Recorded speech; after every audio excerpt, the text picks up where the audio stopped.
está aquí para hablarnos de neuropsicología educativa. Juan Carlos es psicólogo, tiene el diploma de estudios avanzados en psicología, máster en neuropsicología infantil y máster en terapia de conducta. También tiene el máster en psicología infanto-juvenil y es experto en altas capacidades.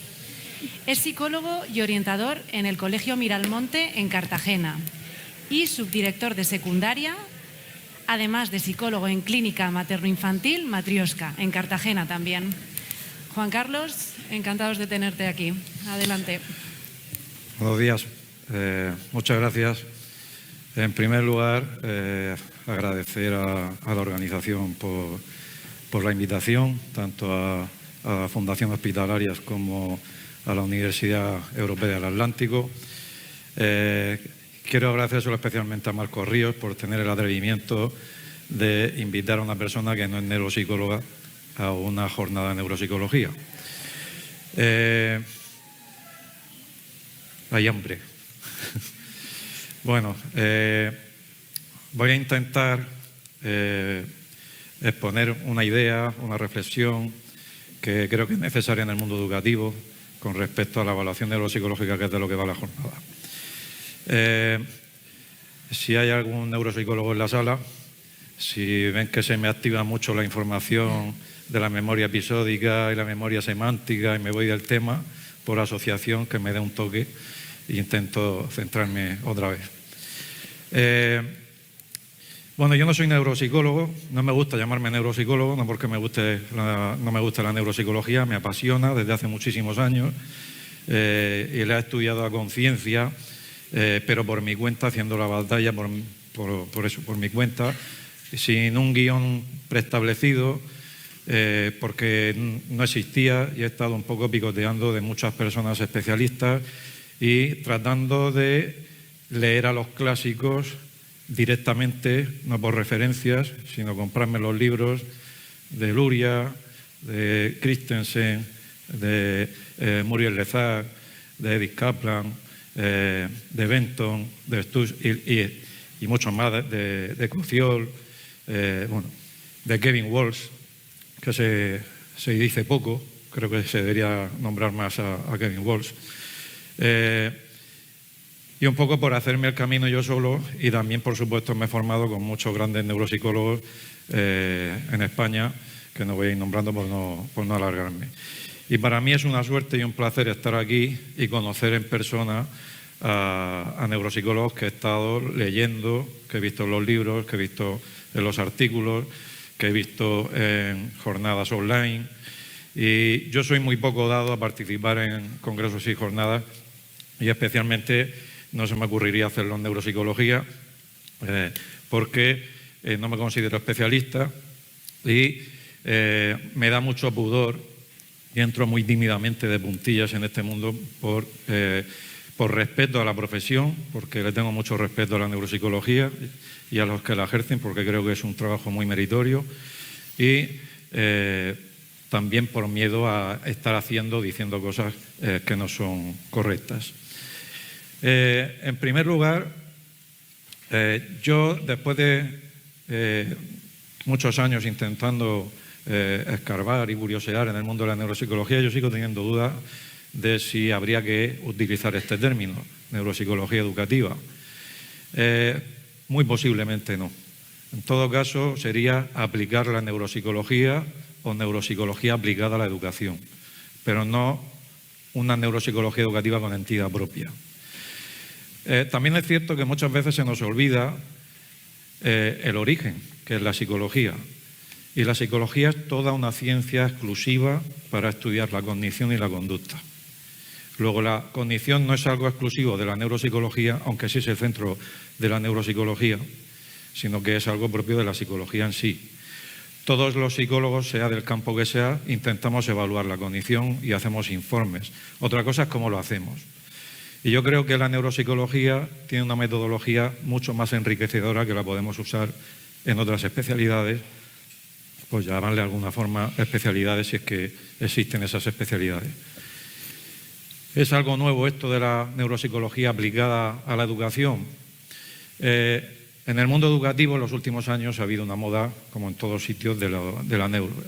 El mundo educativo es todo un caramelo para las empresas para vender programas y poniendo el prefijo neuro, pues quedan más sofisticadas. Y también hay mucha gente muy dada a poner el prefijo neuro como profesional, pues para darse también sofisticación a sí mismo, con demasiada alegría.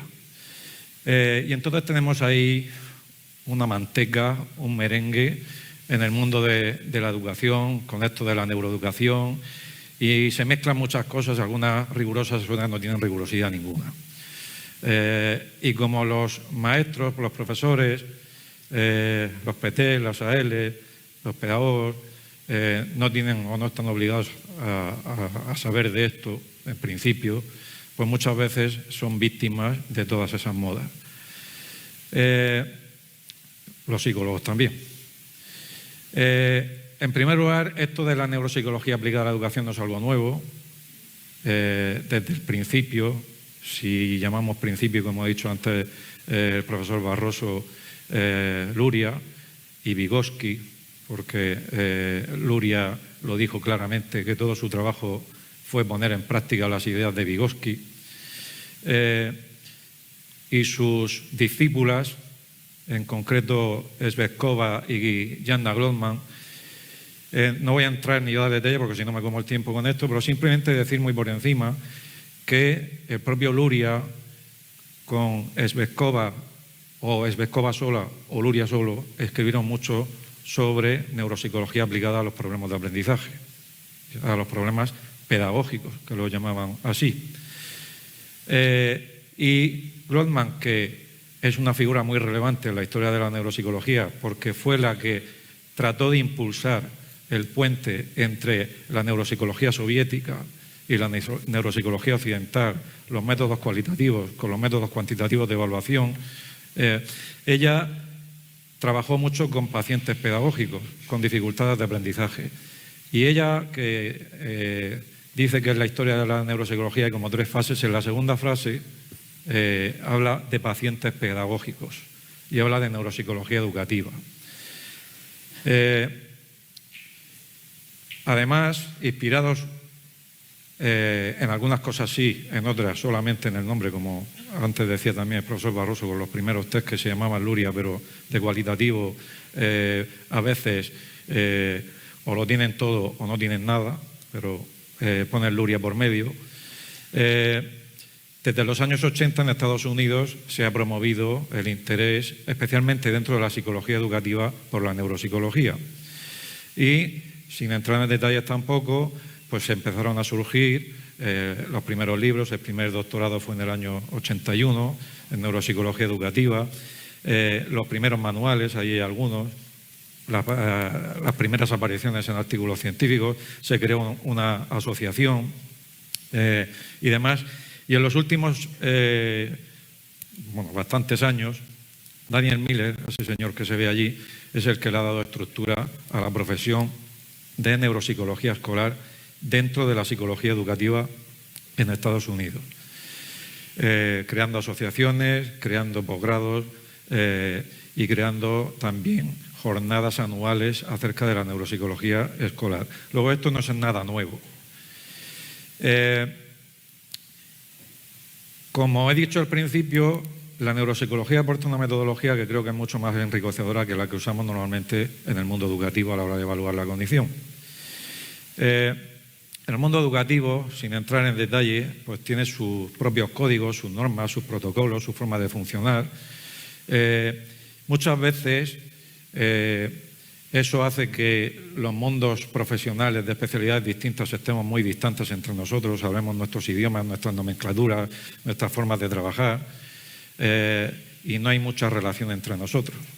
Y creo que desde el mundo educativo y desde el mundo de la neuropsicología deberíamos encontrarnos un poquito más. Tanto el mundo de la neuropsicología, cuando hace jornadas, hace eventos o hace revistas científicas, debería darle más protagonismo a la neuropsicología infantil y debería darle más protagonismo a los problemas de aprendizaje en esa jornada, porque o se le da muy poco o ninguno. Muchas veces también hay que viendo desde fuera no se entienden algunas cosas del mundo educativo, pero viviéndolo desde dentro, pues hay muchas limitaciones. Y en centros se puede ver orientadores con 1.500 alumnos, con 1.200 alumnos. Y entonces así, pues, no es que sea difícil trabajar, es que es imposible. Y entonces, pues las evaluaciones a veces pues, son como son o los informes son como son, con todas las buenas intenciones del mundo. Lo que sí es cierto que en el mundo educativo lo que reina es la evaluación de la inteligencia, el CI, y no se valora tanto o tan en profundidad los procesos cognitivos. Y entonces nos encontramos con una evaluación que, por ejemplo, cogemos los cubos de Cox, cualquier versión, los pasamos, obtenemos unas puntuaciones, 1 si acierta, 0 si falla, o sumamos puntuaciones según el tiempo, y luego obtenemos unas puntuaciones, nos vamos a unas tablas, y entonces decimos tajantemente que el alumno tal tiene una inteligencia visoespacial media, baja o alta. Y ya está, y nos quedamos ahí. Y en base a eso se halla un CI general, un factor G, y con ese CI general se establecen medidas desde el punto de vista administrativo, a qué se tiene acceso, a qué no se tiene acceso, según el CI que se tenga. Entonces, se toman decisiones muy relevantes para los niños en base a una puntuación muy genérica que no da información.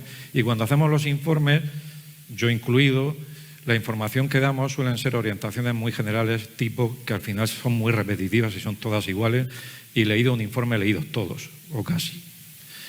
Y entonces podemos caer en la tentación muchas veces de pasar los test, y literalmente pasar los test sin casi mirarle a la cara al niño, porque queremos que un automatismo en el que estamos muy pendientes de la hoja de registro, de que los tiempos, el cronómetro y las puntuaciones estén todas correctas, y se nos olvida que tenemos una persona delante y que hay unos procesos cognitivos que realmente el resultado final no nos lo da. Y entonces ahí entra, esto es una frase de autores que no son precisamente enemigos del CI, como son Roberto Colón o Richard Heyer, que son dos grandes autoridades a nivel mundial, quizá las mayores autoridades hoy día con respecto al estudio de la inteligencia. Y hablando de los modelos de la inteligencia de procesamiento de la información, dice, los modelos psicométricos no explican los procesos que subyacen al pensamiento. El enfoque psicométrico no proporciona modelos detallados de los procesos mentales de resolución de problemas. La psicometría no nos dice cuáles son los pasos cognitivos elementales en el proceso de resolución de problemas. Bien, por no seguir. Entonces, Daniel Miller, que es el señor que he puesto ahí antes, decía, en psicología escolar, cuando una nueva versión de los test de habilidades cognitivas está disponible, un profesional va a un curso de 3 horas sobre cómo administrar e interpretar ese nuevo instrumento y se pregunta, ¿esto hace al profesional competente en el uso de los nuevos test? La respuesta debería ser no. O en la mayoría de los informes psicopedagógicos se le da demasiada importancia a los resultados de las medidas de la inteligencia y se ignoran o se da menos importancia a los procesos cognitivos. Atención, funciones ejecutivas, etcétera, aunque se usen test de funciones ejecutivas y de atención. Pero muchas veces cometemos el error, o por prisas o por lo que sea, por ejemplo, utilizamos la escala Brief y con eso se afirma tajantemente según los resultados estadísticos que el niño tiene problemas de funciones ejecutivas. Eso no debería ser así, pero vamos, eso es un disparate. Y muchas veces los informes terminamos en este error. Test 1, resultados. Test 2, resultados. Test X, resultados. Describir el test y no describir al niño. Al final del informe, recomendaciones según los resultados del test. ¿Vale?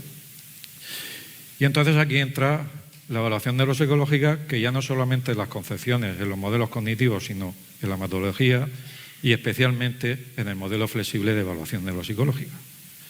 Porque también es habitual encontrarse supuestos informes neuropsicológicos que al final es un test, una tabla, resultados.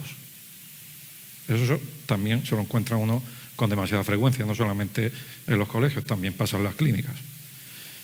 Por esa moda de quiero darme sofisticación y llamarme neuropsicólogo, o que estoy haciendo evaluaciones neuropsicológicas. Entonces, creo que esto podría, como reflexión, y lo que quiero es sensibilizar acerca de aplicar el modelo cualitativo en las evaluaciones de la cognición en el ámbito educativo. Al decir ámbito educativo no me refiero solo al colegio, ámbito educativo también fuera del colegio, en gabinetes fuera del colegio, en ámbitos del aprendizaje. Un proceso que, por ser cualitativo, no quiere decir que reneguemos de los datos, que sea abierto, que no sea un protocolo ya decidido de antemano para todos igual, sino que sea individualizado y que se vaya tomando decisiones conforme va progresando el proceso de evaluación, según las necesidades de cada niño, y que no a todos por igual. Que analice, como también decía el profesor Barroso antes, hablando de los métodos cualitativos, que no se quede en si se resuelven o no se resuelven o en cuantificar, sino, como decían el propio Vygotsky y Luria, en calificar, en decir y describir cómo se solucionan las tareas.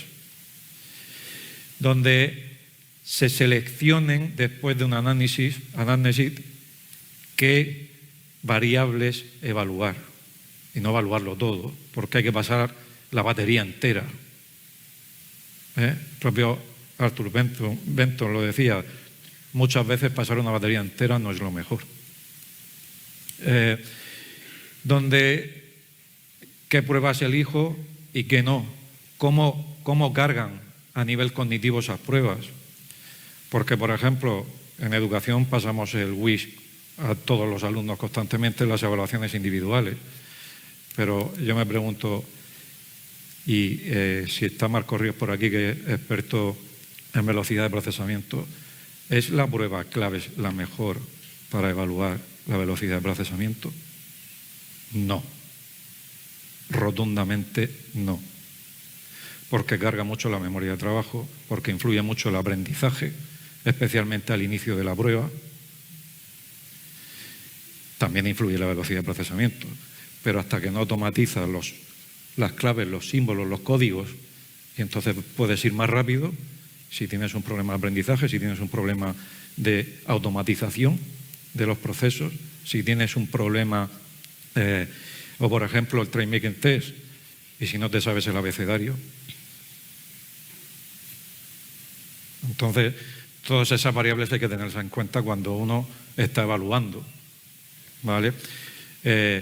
En qué, decía Kevin Walsh, un resultado en una prueba, también lo dice Edith Kaplan, os lo decía, puede ser por múltiples variables de todas las variables cognitivas que están en ese momento activadas haciendo una tarea.